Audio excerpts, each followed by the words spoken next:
Bismillahirrahmanirrahim. Kali ini saya akan membahas tentang tutorial updating di MySAPK. Ini tampilan awal di website MySAPK-nya ya.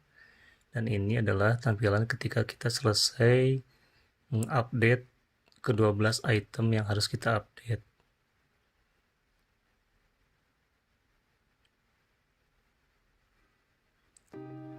Langkah pertama ketika kita udah masuk ke websitenya, kita klik lupa password, kemudian masukkan NIP, kemudian masukkan email, kemudian lanjutkan. Nanti ada kiriman nomor token namanya.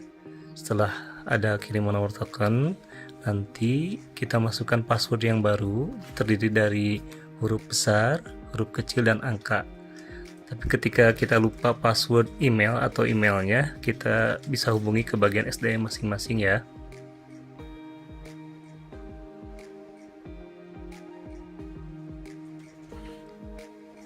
Setelah kita berhasil mereset password, kita bisa masuk ke halaman depan lagi, masukkan IP dan password yang tadi yang kita buat ya.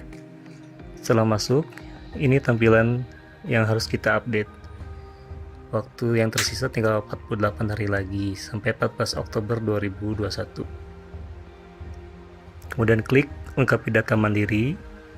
Setelah masuk ke halaman ini, kita akan melihat 12 item yang harus kita update. Kemudian untuk unit verifikasinya, kita pilih Direktorat Jenderal Pelayanan Kesehatan untuk dapat merubah atau mengupdate ke-12 item yang harus kita update ini.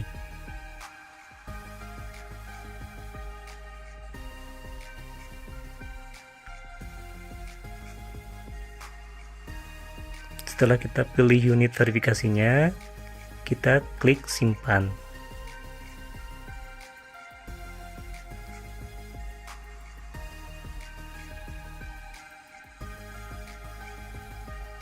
Sampai nanti berhasil ya, verifikasi berhasil. Kemudian kita ubah riwayat profile ya. Ketika klik kita riwayat profile, yang pertama harus kita update itu informasi utama. Ya, di sini ada upload foto dengan format foto JPEG dan dengan maksimal ukuran file 500 KB. Setelah kita upload, kita langsung simpan ya, klik simpan yang di sebelah kiri. Sebelah kanan, maaf. Kemudian di bawahnya kita isi tentang kontak pribadi, alamat domisili, nomor telepon, nomor HP, email dinas pribadi, atau bisa diisi dengan email pribadi ya. Kemudian klik simpan. Di bawahnya lagi ada data pendukung yang harus diisinya, NIK, nomor KK, agama, lokasi kerja,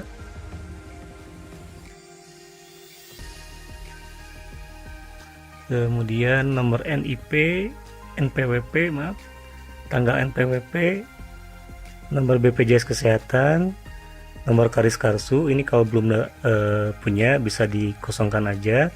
Nomor taspen harus diisi, tanggal taspen harus diisi, kemudian lanjutkan. Kita ke riwayat pangkat dan golongan. Setelah kita klik riwayat pangkat dan golongan, itu nanti muncul pangkat dan golongan kita. Kalau sudah sesuai, kita tinggal klik 3 titik di sebelah kanannya, atau kalau misalkan sekarang kita udah naik pangkat atau naik golongan, kita tambah baru. Kita tinggal melengkapi data-data yang diminta ya. Kemudian untuk data dukung updating di riwayat golongan ini dan pangkat ini, itu diminta untuk upload file SKKP-nya ya. Kemudian lanjutkan. Setelah itu selesai untuk riwayat golongan dan pangkat. Kemudian kita riwayat pendidikan.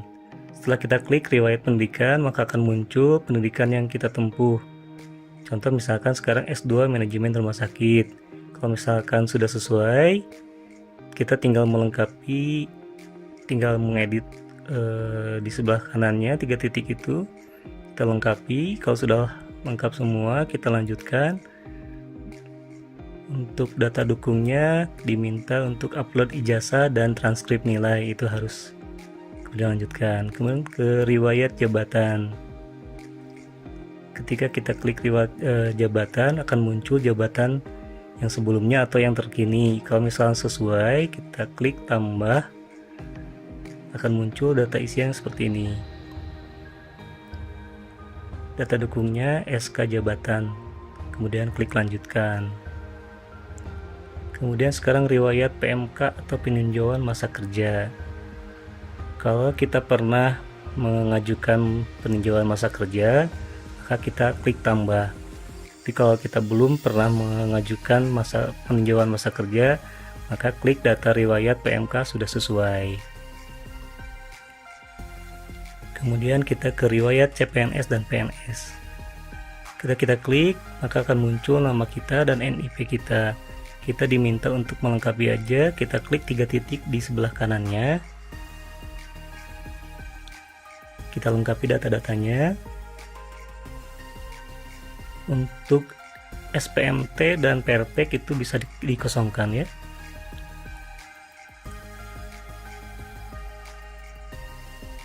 Kemudian data dukungnya SK PNS dan SK CPNS ya. Kemudian klik lanjutkan.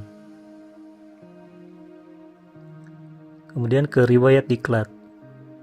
Ketika kita klik diklat, akan muncul nama-nama diklat atau kalau belum ada bisa ditambahkan, kalau udah ada bisa diedit kalau untuk menambahkan sertifikatnya ya.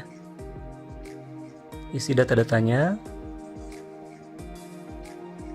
Kemudian data dukungnya dokumen sertifikat diklat. Klik lanjutkan. Ke riwayat keluarga. Di riwayat keluarga ini ada 3 yang harus kita update. Yang pertama orang tua, pasangan, dan anak. Untuk orang tua, kita klik tambah. Nanti akan muncul yang harus diisi. Nah ini. Kalau misalkan orang tua kita PNS, klik PNS, nanti diminta NIP. Orang tua kita pensiunan PNS, itu pilih aja bukan PNS. Lengkapi data yang di bawahnya. Data dukungnya dokumen kakak orang tua. Lanjutkan. Untuk pasangan, kita klik tambah, kita isi data-datanya. Untuk data pendukungnya surat nikah atau buku nikah. Klik lanjutkan. Untuk riwayat anak, kalau misalkan sudah sesuai, kita klik sudah sesuai. Kalau misalkan ada tambah, kita tambah anak. Lengkapi lagi. Untuk data dukungnya akte kelahiran. Kita lanjut ke riwayat SKP ya. Kita masuk ke riwayat SKP, akan muncul SKP yang kita update yang terbaru 2020 ya, tambah. Kemudian ada yang harus kita isi. Tinggal dilengkapi, dan data dukungnya berupa SKP yang sudah ditandatangan. Ini yang harus diisi. Isian ini ada di lembar SKP tersebut ya. Kemudian ke riwayat penghargaan. Di riwayat penghargaan, kalau kita pernah mendapatkan penghargaan, itu bisa diisi ya di sini. Karya Satya 10 tahun, 20 tahun, 30 tahun, kita isi di sini.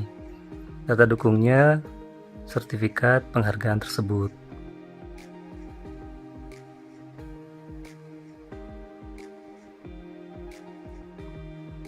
Kemudian riwayat organisasi.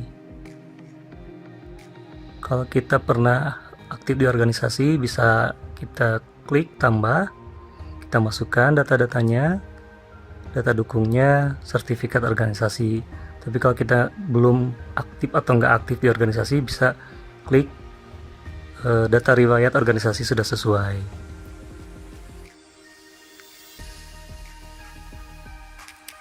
Riwayat CTLN, cuti di luar tanggungan negara. Kalau kita pernah mengajukan cuti di luar tanggungan negara, kita klik tambah. Kalau belum pernah, kita klik data riwayat CTLN sudah sesuai. Ketika kita klik tambah, nanti ada isian yang harus kita isi. Data dukungnya SK CTLN tersebut. Demikian updating 12 item yang harus kita lengkapi sampai warna hijau semua ya, 12 itemnya.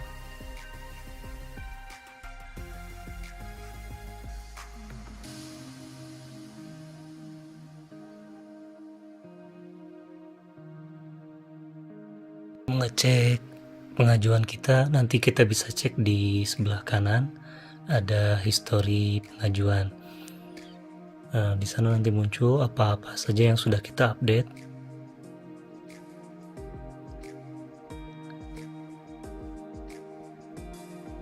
Kemudian kita ke penggunaan aplikasi Orange. Setelah kita sampaikan username dan password ke unit masing-masing, kita tinggal masuk ke PIM, kemudian search nama kita. Setelah muncul, kita klik search, kita klik di namanya. Di sini ada di bawah foto itu ada beberapa tab ya. Yang kita gunakan itu ada di personal detail, itu ada file-file kita, ada KTP, kartu keluarga, kartu BPJS, taspen. Ini data-data kalau sudah pernah disampaikan ke SDM ya. Kemudian di job itu ada SK kita, kemudian ada SKP untuk data dukungnya di update di MySFPK nya. Kemudian untuk di qualification itu ada sertifikat atau sertifikat yang pernah kita dapatkan. Kemudian ada ijazah juga, ada transkrip nilai juga.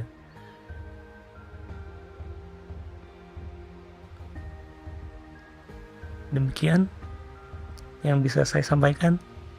Terima kasih. Assalamualaikum warahmatullahi wabarakatuh.